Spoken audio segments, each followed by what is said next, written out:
Here at Cleveland Clinic Courts, 2015 Media Day in the books. Chris Fedor, Joe Vardon, and Chris Haynes to recap this one. And before Media Day even started, there was news that came out earlier this morning, Chris. Tristan Thompson was not going to be here. Indeed, he was not here. Do you sense that that is something that could be a distraction when it comes to this team? Well, according to General Manager David Griffin, no, that's not going to be a distraction based off of that. This is a veteran ball club. They have aspirations to win the championship. They went to the NBA Finals. We're two wins away from reaching that goal, and they're a deeper team now. So I think they feel they have the personnel within the locker room to withstand negotiating stalemate that's going on with Tristan Thompson.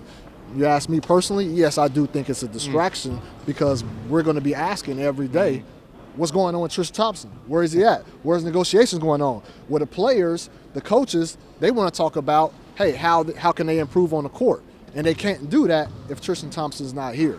So I personally think it's a distraction, but me, nobody really cares what I think. Joe, one of the few guys that was actually asked about it today was LeBron James. He's been relatively quiet when it comes to the whole Tristan Thompson and the negotiations that have been going on this offseason. At one point, he did say that he wanted Tristan Thompson to be here. He wants Tristan Thompson to be a Cavalier for life.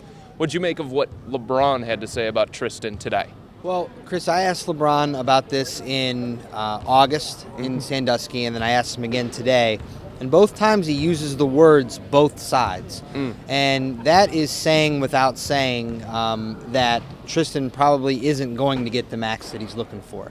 He's suggesting that both sides need to come to terms instead of the Cavs just coming to Tristan. That's an interesting point, of course, because Tristan is represented by Rich Paul, who also represents LeBron. And I think at some level, all of us have just been waiting to see how much muscle LeBron would flex on Tristan's behalf here, and it really does not appear that he's doing that. Joe, last year LeBron got up to the podium and he talked about patience, and it was a relatively new team, a lot of youngsters, guys that had never been to the postseason with Kevin Love, Kyrie Irving. Those were the conversations prior to last season. Now here the Cavs are, they're coming off the NBA Finals appearance, Media Day once again. What did you take of LeBron's overriding message heading into this season? Well, last year's message was good, but in a sense it was kind of an eye roller because this is Cleveland and he's LeBron and there's no such thing as patience. But today's message was really good, and I think it's more tried and true. It came towards the end when he talked about having lost the finals in Miami in 2011. When that team came back for the following year, he said they didn't even have to talk about it. They were just angry. They were angry about what happened and the opportunity they let slip, and they played that way the whole entire year and won the finals. And that was his message today, is that this team needs to be angry. Now, is Kevin Love the kind of guy that's going to light his hair on fire and start shoving people around? No. But by angry, what they really mean is have a certain level of focus. That's what LeBron was calling for today, and I think it'll be there. It's funny you bring up Kevin Love's hair. He was sporting a new hairstyle, so there's a lot of hair to catch on fire when it comes to Kevin. Looking a little bit different than he did in the body issue. Let's just put it that way. Chris, Kevin Love, he's somebody who's recovering from off-season surgery. Kyrie, same thing. Andersen, same thing. And, of course, Timofey Mozgov.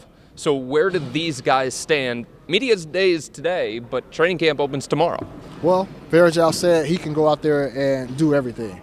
Timofey Mozgov, Kevin Love, Kyrie Irving, they're going to be limited. Kyrie Irving talked about he's going to be prevented from doing two-a-days just to not have any flare-ups in that knee.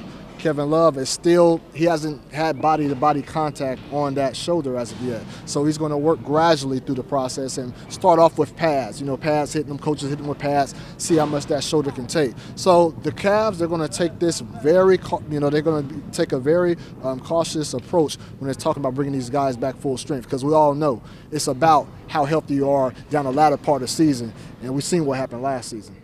Yeah, and that's something that Kyrie talked about. That's something that Kevin Love talked about. Just they look back at last year's NBA Finals loss against Golden State, and it seems like that's something that is still fresh in their memory, and that might have been the hardest thing for Kyrie and Kevin to get past, just the fact that they couldn't be a part of that, Joe.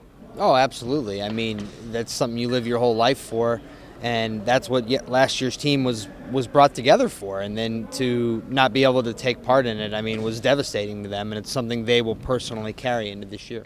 New season starting for the Cavs tomorrow. Training camp tomorrow, bringing 20 guys to training camp. The roster is full for training camp. Of course, Tristan Thompson not a part of it. He was not here at Media Day either. For Joe Vardon, Chris Haynes, I'm Chris Fedor. That'll do it for another Media Day here at Cleveland Clinic Courts.